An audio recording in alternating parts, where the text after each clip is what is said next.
조합자TV 시청자 여러분 안녕하십니까. 2019년 8월 30일 오후 1시입니다.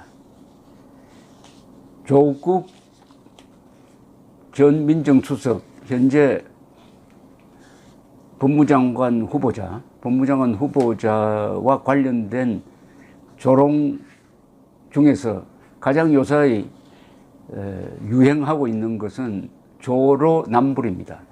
조국이 하면 로맨스고 남이 하면 불륜이다. 이걸 줄여가지고 조로남불이라고 하고 있고, 이 시위장에 나가면은 조적국이라는 말도 있습니다. 조국의 적은 조국이다.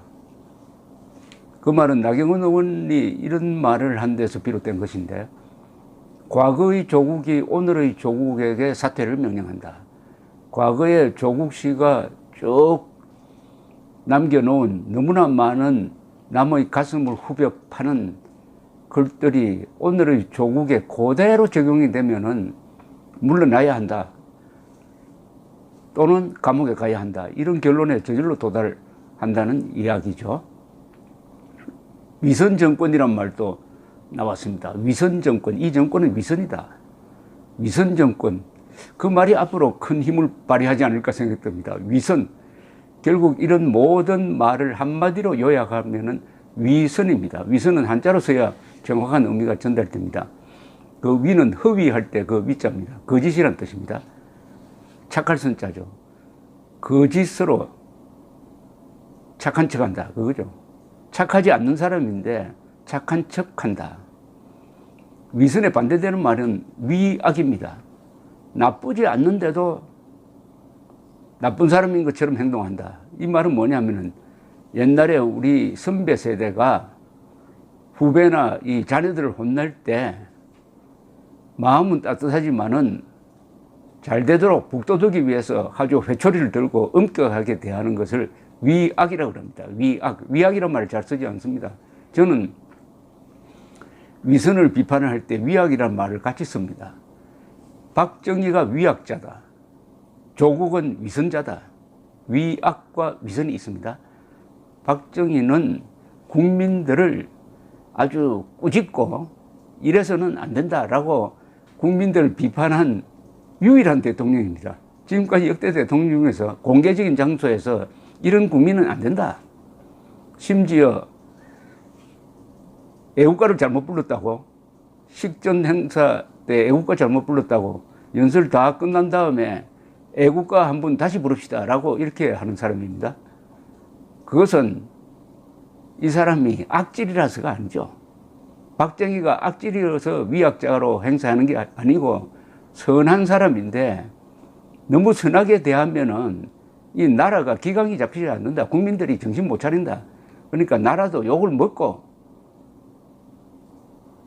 악당처럼 행동해가지고 다른 사람들을 착하게 만들어야 되겠다. 이게 위악자고, 위선자는 뭐냐면은 가장 악한 성품을 가지고 있으면서도 선한 척, 본질은 악마면서도 천사인 것처럼 행동해가지고 다른 사람들을 골탕 먹이고 이용해 먹겠다는 거죠.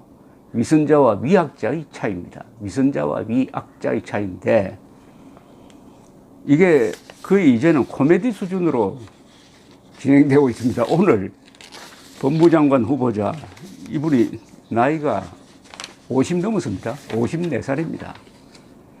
좀 이 세상을 알만한 나이죠. 또 세상이 무섭다는 것도 알아야 됩니다.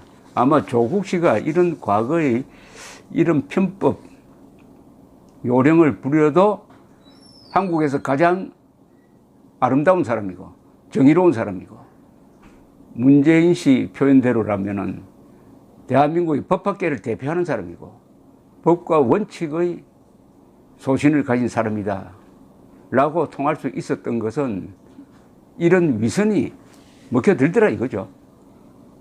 그런데 지금 먹혀들지 않습니다. 진실이라는 벽에 부딪히고 말았습니다. 위선이 깨어지는 것은 진실 앞에 있습니다. 그런 것을 영어로 멋진 표현이 있습니다. 진실의 순간이라는 표현을 씁니다. 진실의 순간, moment of truth라는 표현을 쓰는데, 이 조국 씨가 지금 진실의 순간을 맞고 있는데 출근할 때마다 기자들이 나와가지고 묻는 질문이 거의 대부분이 과거에 당신 이렇게 이야기했는데 어떻게 생각하십니까? 이렇게 물어요. 그야말로 조국의 적은 조국입니다. 조적국입니다. 조적국. 오늘 또 종로구 적선 현대빌딩에 있는 인사청문회 준비단에 출근하다가 기다리고 있던 기자들과 이런 인문일답을 나눴다고 합니다.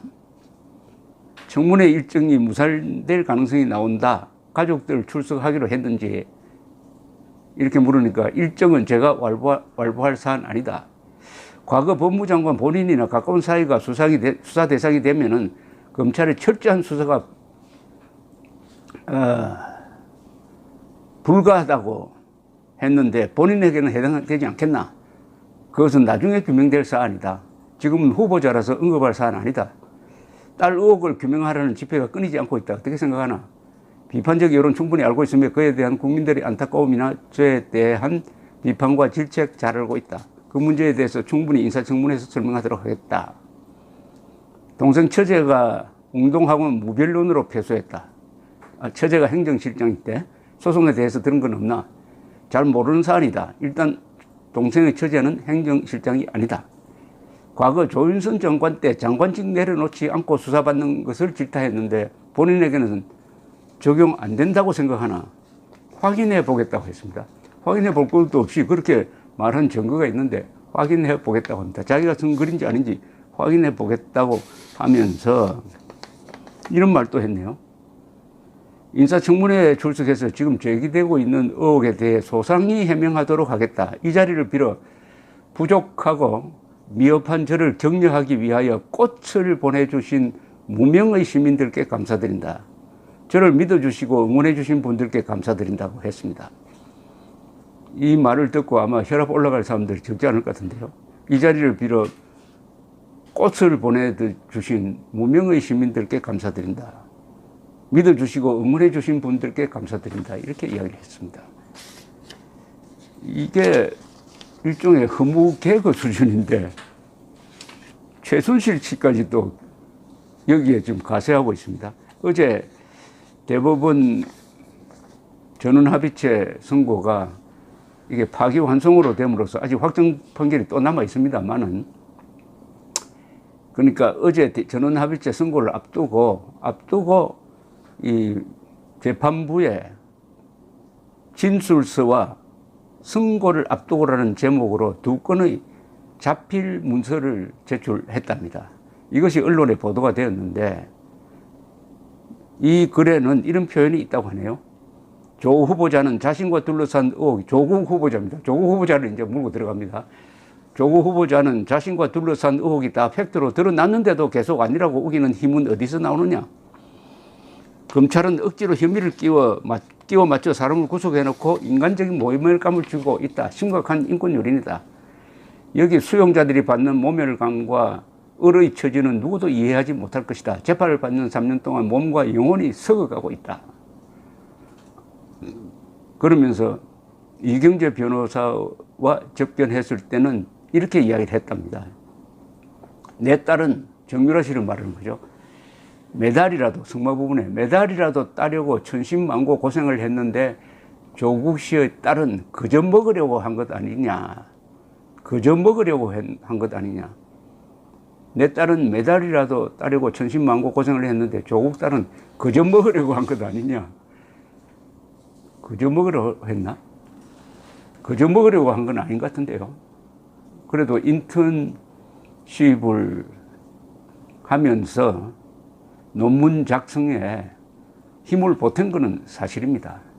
다만 그 힘을 보탠 것과 맞지 않게 그 어려운 논문에 제1저자로 당국대학이 등재시킨 게 잘못이죠. 그러니까 1이라는 노력을 하면은 거기에 1이라는 보상을 주어야 하는데 그걸 100의 보상으로 하면은 이게 이제 문제가 생기는 거죠. 이 비례관계가, 이 수학 문제입니다. 이게 비례관계가 맞지 않다. 이거고, 조국 딸과 관련해서 가장 치명적인 것은 서울대학교 황정대학 원장의 편지입니다. 페이스북 글이죠. 서울환경대학원에 다니면서 장학금을 800만 원을 받았는데, 그러면은 환경대학원에서 열심히 공부를 해가지고 마쳐야 될 텐데, 부산대학 의학전문대학원에 입시 대비하는 공부를 그 장학금으로 했다. 그럼 그 장학금을 먹고 튄 게 아니냐. 다른 학생들은 그만큼 장학금 받는 기회가 상실된 게 아니냐. 집에서 그렇게 교육을 시키지는 않았을 것인데, 이런 표현까지 썼습니다. 어제는 또 문재인 대통령 아들 문준용 씨까지 나와가지고 페이스북에 조국 딸을 응원한다기보다 동정하는 글을 쓰면서 이제는 공개적으로 당당하게 자신을 설명하는 기회를 갖는 게 어떻겠느냐 하는 취지의 이야기도 했습니다. 어쨌든 오늘의 결정판은 조국 후보가 자신에게 꽃을 보내준 사람들에게 감사를 표시한 것이고, 최순실 씨가 내 딸은 메달을 따기 위해서 노력했는데 조국 딸은 그저 먹으려고 한 것 아니냐 하는 이런 논평이었습니다. 감사합니다.